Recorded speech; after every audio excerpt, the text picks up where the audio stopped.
Amigos, amigas, buenos días.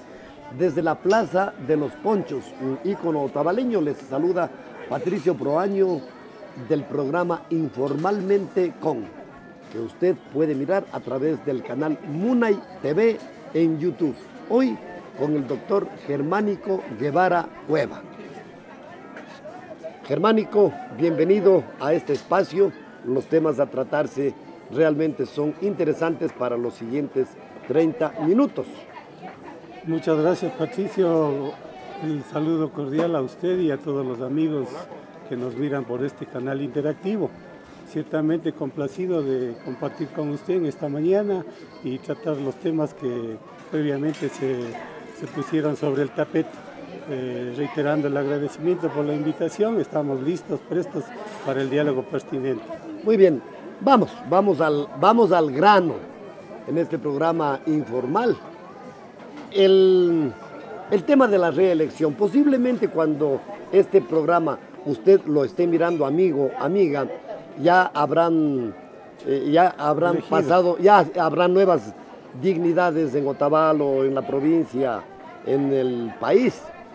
Pero los temas son de palpitante actualidad, de análisis y, ¿por qué no?, de discusión también. Concretamente, el tema de la reelección, que consta obviamente en la Constitución, eso es legal, es constitucional, pero ¿cuán saludable es para la democracia? Porque pueden haber reelecciones que han beneficiado a los diferentes municipios o ciudades o cantones, como es el caso de Guayaquil.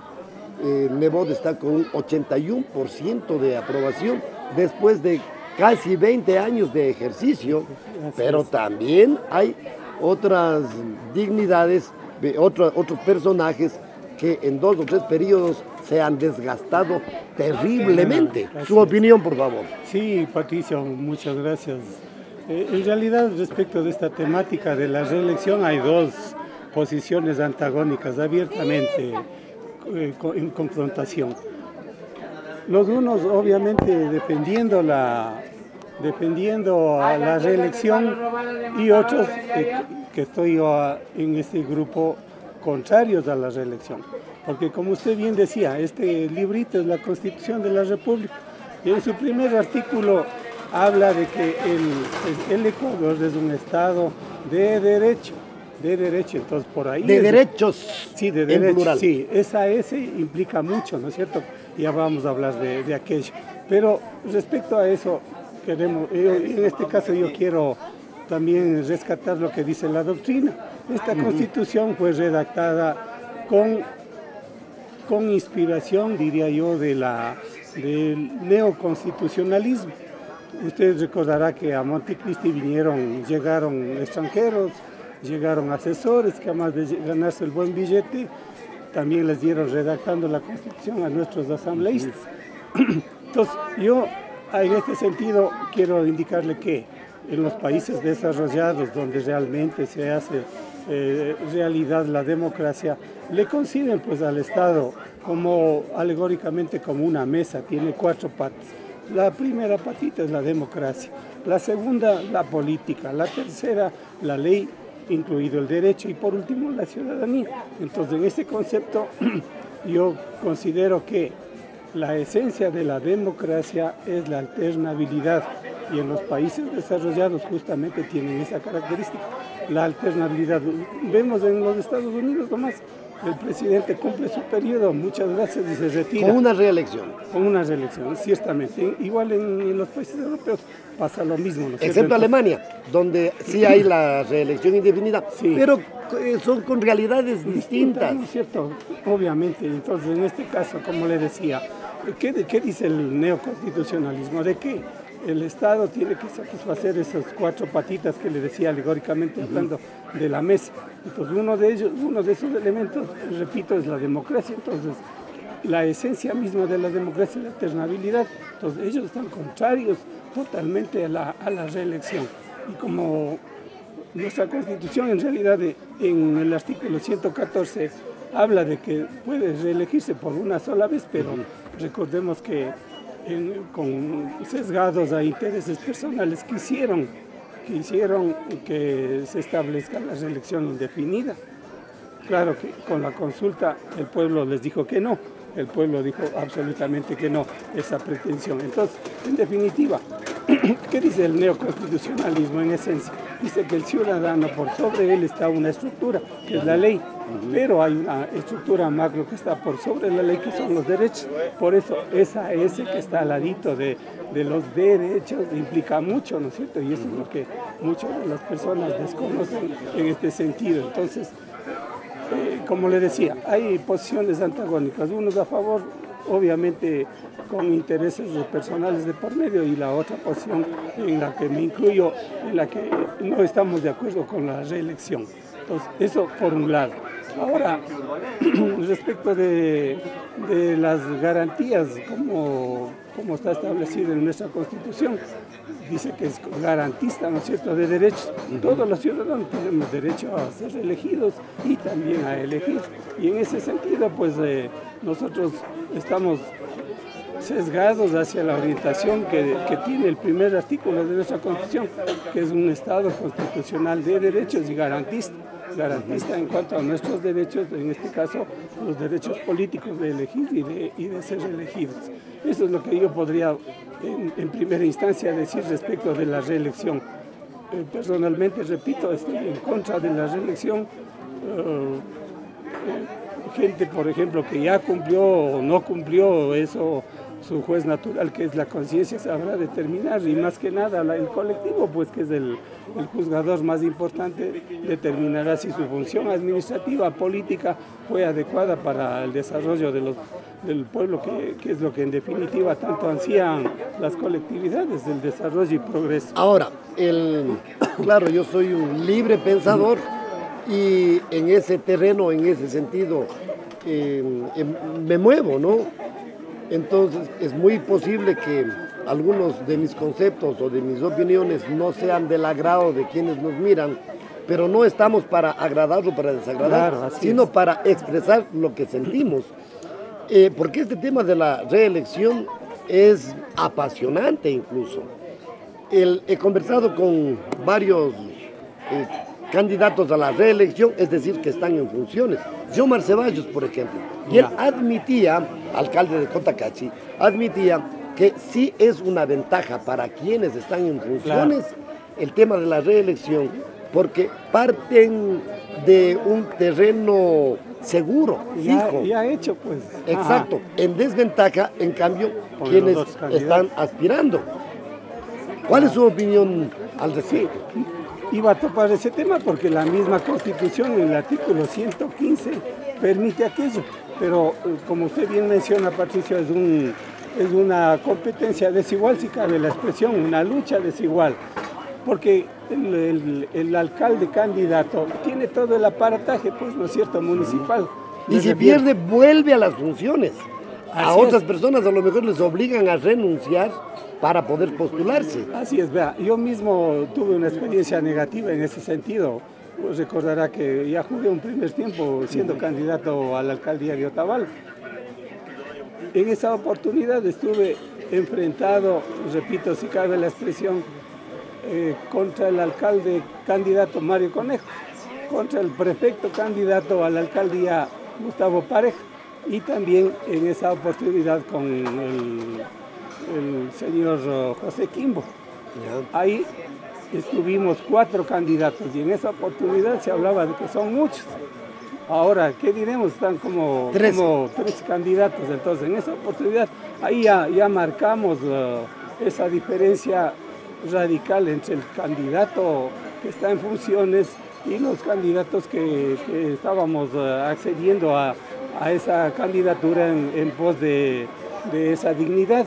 Entonces, definitivamente aquí una lucha desigual, pues, con todo el aparataje, no solamente del recurso humano, sino también el aparataje municipal mismo, pues, ¿no es cierto?, con la posibilidad de hacer obras emergentes a último momento en el afán de ganar adeptos y de ganar votos. Entonces, definitivamente eso habría que limitarse y definitivamente de las estructuras legales borrar de una vez por todas. Con otra circunstancia es mi punto de vista, que desde el momento en que me siento a ocupar la prefectura, la legislatura, la alcaldía, la concejalía, cualquier tipo de estas dignidades, sabiendo que estoy respaldado por la Constitución que me permite una reelección, es muy posible que me siente a pensar en mi reelección más que en planificar el desarrollo del cantón, de la provincia,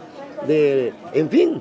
Obviamente, por eso yo le decía, hay de por medio intereses personales aquí, pues, ¿no es cierto?, que se juegan.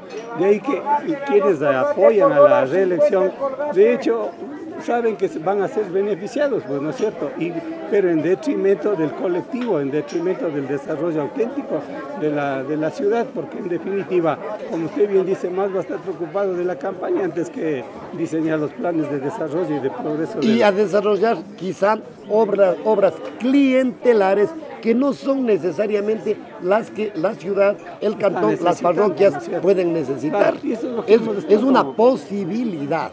No, es algo cierto lo que usted dice, Patricio, y hoy estamos viendo, estamos siendo testigos de ese hecho. Obras hechas al apuro, a último momento, solamente con ese afán protervo de captar adeptos, de captar votos para que en definitiva en la elección sean beneficiados. Entonces eso también habría que normarse, no solamente en la Constitución, sino también en el COTAP, que es otro cuerpo legal que posibilita todas estas acciones, desde mi punto de vista, negativas para la salud de un Estado constitucional de derechos. Yo he de insistir en aquello de que el verdadero Estado de Derecho es el que satisface estos 4 elementos de los que le hablaba primeramente: la democracia, y subrayo ese hecho de que la democracia, la esencia de ella es la alternabilidad, la otra la política pero entendida como servicio a los demás, no servirse él y sus amigos o el grupillo de allegados. El otro tema es la ley. Usted sabe que la ley busca encontrar la verdad y, asociado al derecho, pues dar a cada quien según lo que le corresponde, de alguna manera en la balanza, poner ahí las acciones, dar a cada quien según sus acciones, dice la doctrina, ¿no? Y lo otro, la ciudadanía. La ciudadanía aquí tiene un papel importante, ahí satisface los 4 elementos de un verdadero Estado de Derecho. La ciudadanía, cosa rara, en épocas anteriores hablaban de revolución ciudadana y no había ciudadanía. La ciudadanía es un ente importante. Que hay que construirla día a día. Así es. Además. Y el concepto inclusive de democracia ha evolucionado. Siempre se ha dicho pues, que la democracia es el gobierno del pueblo, para el pueblo. No. Hoy ha evolucionado y exige que debe ser con el pueblo. Entonces, este elemento del Estado de Derecho, que es la ciudadanía, adopta un rol importantísimo dentro de los planes de desarrollo de un determinado sector territorial. Entonces, lo que queremos en esta instancia es que se haga realidad estos 4 elementos del Estado social de derecho, porque ahí viviremos realmente de una democracia saludable, de una política saludable y no lo que hoy se ha transformado en una politiquería, más aún una ley, un derecho, una justicia que esté al servicio del gobernante de turno. Y ahora, también lo que le decía de la ciudadanía. Hay la posibilidad, estoy preguntando, no afirmando, hay la posibilidad, Germánico, estamos con el doctor Germánico Guevara desde la Plaza de los Ponchos de Otavalo, de que de que esto de la reelección dé lugar a cacicazgos, dé lugar a que se apropien del partido determinadas personas, determinados dirigentes, y no den la posibilidad al surgimiento de nuevos cuadros, de nuevas figuras. Ese también es el otro riesgo, y usted muy bien lo señala y lo destaca. En realidad, tenemos aquí experiencias en Otavalo de gente que ha estado 10, 12, 14 años y quieren nuevamente volver todavía. Entonces, y con la actitud un tanto pedante de decir que es el único. es el único que le han ido a buscar para que sea el alcalde. Entonces, en ese sentido, yo no estoy de acuerdo y coincido con usted de que quien se perpetúa en el poder, claro, las delicias del poder son de mucho beneficio, pues, ¿no? La gente se queda muy satisfecha de alguna manera de estas delicias y no quiere, pues, dejar de lado, pues, estos beneficios que tiene, además del sueldo, otras canonjías que ya podemos toparlas más luego. Entonces, como usted bien dice, se crean líderes, caudillos que aferrados ahí a la teta del Estado no quieren dejar y no existe pues la posibilidad de que otros líderes, otra gente con otras capacidades ocupen esos espacios. Pero entonces, es la ley la que permite eso, porque ¿quién hace la ley? A quienes nosotros elegimos, es decir, los legisladores, hoy se llaman asambleístas. Sí. Esa es una realidad, entonces están amparados en lo que dice la ley. Por eso es el tema el que estamos tratando, el de la reelección. Y yo por eso le decía que cuando se redactó la Constitución ecuatoriana hubieron intereses. Por eso es que en forma subterránea le redactaron este artículo, el 114, porque claramente dice, para el mismo cargo se podrá reelegir en forma una sola vez consecutiva o las autoridades de elección popular se postulen para el cargo diferente y deberán renunciar a su función. Un concejal que quiera ser alcalde tiene que renunciar. Pero si el alcalde quiere volver a ser alcalde, solamente pide licencia. Pide licencia, ¿no es cierto? Como está sucediendo en algunas partes del país. Sí, entonces reiteramos ese aspecto de que al redactar la Constitución está en contraposición a lo que dice la doctrina de la que hablaba del neoconstitucionalismo al inicio, porque con esa doctrina estuvo inspirada la redacción de esta Constitución.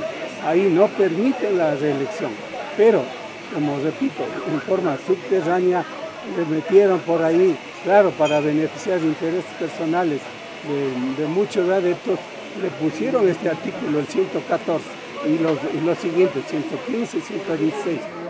Y ahí que la única alternativa, como usted bien señala, sería eliminar, pues, o modificar este articulado de la Constitución a través, claro, obviamente de la Asamblea, porque son los únicos competentes para aquello, pero rescatando los intereses y también el criterio de los ciudadanos, tendrían que ser sensibles los asambleístas para la reforma correspondiente.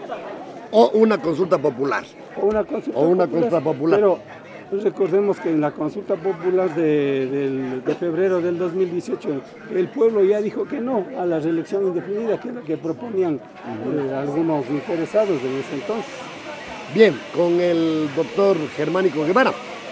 Un tema obviamente lleva a otro tema. El país está sumido en una crisis económica.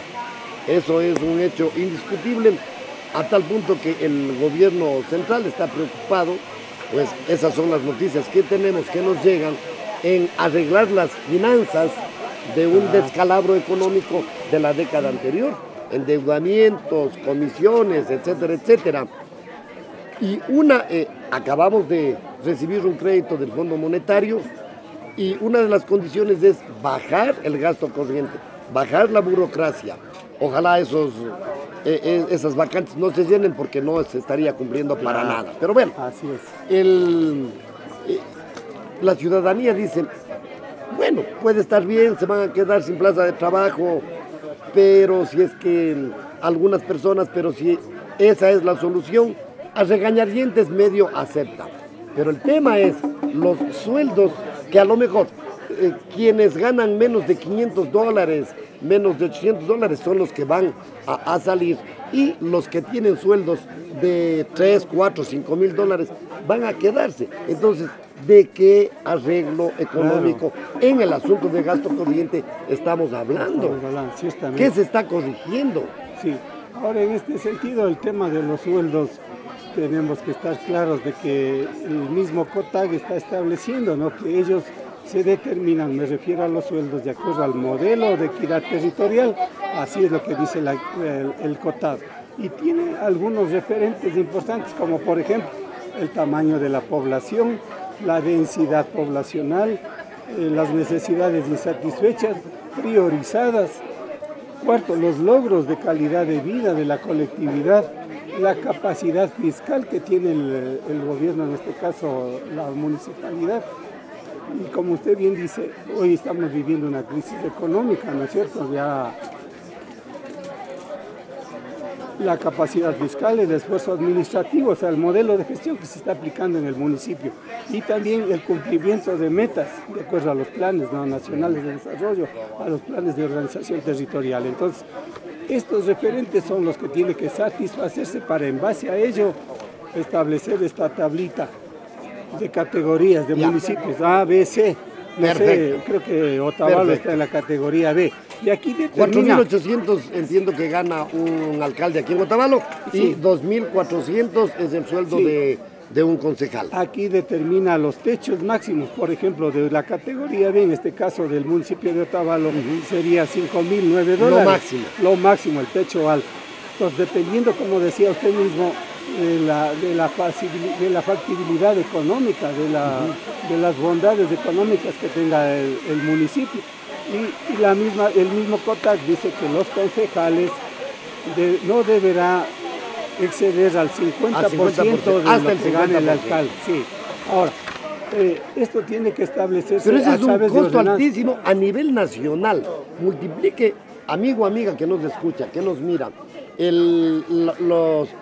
los sueldos de todos los concejales, de todos los alcaldes, de todos los prefectos, de todos los legisladores en el país, y realmente va a sorprenderse porque va a salir una suma bastante inflada, claro, bastante inflada.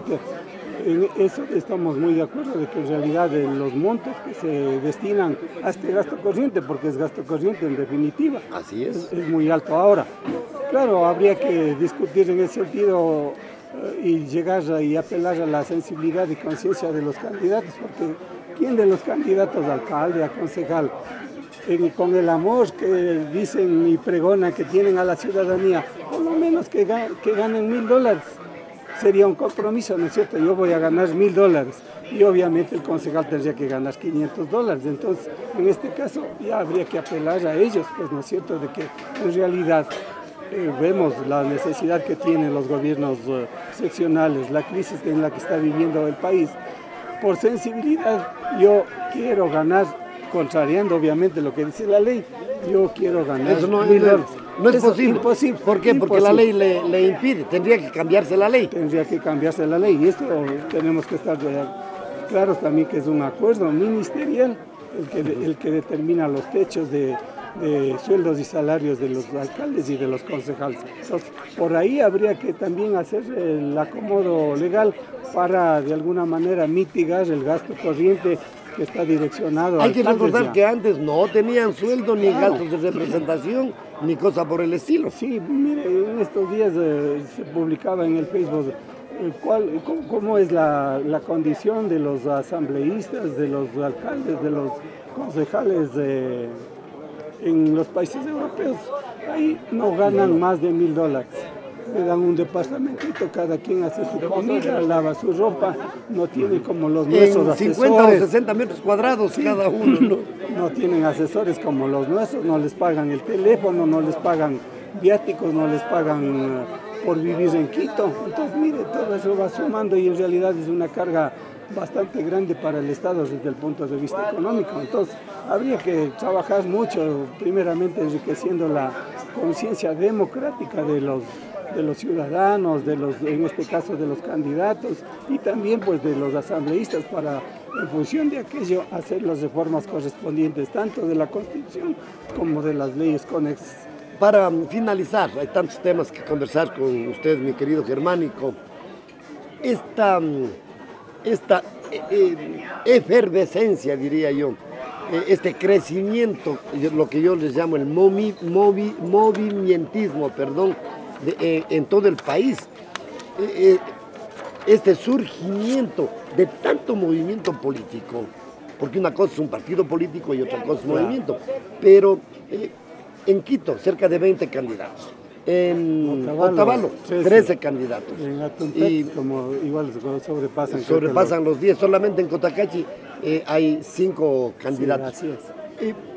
¿A qué atribuye usted este surgimiento de tanto candidato, de tanto movimiento? Porque los requisitos son mínimos, los cumplen y están aprobados. Sí, por eso ¿Eso es beneficioso para la democracia o no? Porque en primera instancia podría leerse como que es democrático, como derecho, estoy participando, claro, es mi derecho, pero también en ocasiones como la que vamos a pasar el día domingo, el domingo venidero del 24 de marzo, caramba, puede prestarse a confusiones porque tanto candidato. Sí, así es, yo coincido plenamente con usted. Lo primero que tenemos que hacer es eliminar, si es que es posible, ese famoso código de la democracia, que es el que ha permitido todas estas arbitrariedades y todas estas novelerías, yo diría, ¿no?, respecto de los movimientos políticos y también consiguientemente de la cantidad exorbitante de candidatos que en definitiva no conocen ni siquiera las competencias a las que van a desempeñar, peor aún temas de trascendencia, como por ejemplo estar al frente en el caso del alcalde al frente de una municipalidad y en el caso de los concejales que tienen claramente especificadas las funciones a través del COTAG. Entonces, yo siempre he sugerido que uno de los mecanismos para sanear esta gran cantidad de candidatos y esta gran cantidad de movimientos y de partidos políticos es la eliminación del Código de la Democracia, que claro fue hecho con esa visión ¿La eliminación no se puede vivir en cambio sin ley de elecciones? ¿O la reforma? Bueno, reforma sí, ciertamente, pero esto permitió definitivamente el clientelismo, como usted bien decía hace un momento. Esto permitió los votos cautivos de mucha gente en beneficio de un X candidato, ¿no es cierto? Pero esa es al menos la posición que tenemos las personas que manejamos el derecho, de que el código de la democracia tiene que ser definitivamente eliminado. Por último, movimientos o partidos que no consiguieron del electorado un porcentaje mínimo, dicen, hay un gran sector ciudadano que opina así: devuelvan la plata que el Estado les dio para la campaña. No es legal, pero claro, ese es tampoco puedo decir que es el clamor ciudadano, pero es la opinión de algún sector ciudadano. ¿Qué le parece? Y justo le iba a hacer mención a aquello: tanto movimiento, tanto partido, tanto candidato, que el Estado le financia su propaganda, pues entonces ese también es otro rubro económico que sale del Estado, ¿no es cierto? No sé cuánto en esta oportunidad se va a gastar, pero definitivamente es imposible pedirle al candidato que devuelva lo que ha pautado, por ejemplo, en los medios de comunicación. Habría que definitivamente, como le decía... Pero es una manera del ciudadano de expresar su descontento con esto, ¿no? Así es. Bueno, en eso coincidimos con la mayoría de ciudadanos, de que me resulta ocioso, ¿no?, hacer un gasto ingente de muchos recursos para candidatos que en definitiva no van a tener ninguna posibilidad, pero en detrimento, como decía, del erario nacional, pues, ¿no es cierto?, de los fondos económicos que tiene el Estado, que bien se podrían direccionar a otras necesidades más urgentes. En eso habría que trabajar, reitero, reformar. Al menos mi posición es que se elimine definitivamente el Código de la Democracia, como otros organismos que por novelería se crearon, como el famoso Consejo de Participación Ciudadana y el otro, el Consejo Electoral, que está elevado a poder. Nosotros como noveleros, los ecuatorianos, a más de los tres que universalmente se le conoce, Ejecutivo, Legislativo, Judicial, creamos, pero por novelería no más, pues el famoso Consejo de Participación Ciudadana y Control Social, pero distorsionado totalmente, porque nos controlaron más bien a la ciudadanía, ¿no es cierto? Entonces eso también habría que trabajarse para que se elimine todo esto. Con el doctor Germánico Guevara, con quien se puede hablar ampliamente, agradecemos la aceptación a nuestra invitación a conversar aquí en este ícono otavaleño, y le invitamos a usted a que se suscriba a Munay TV.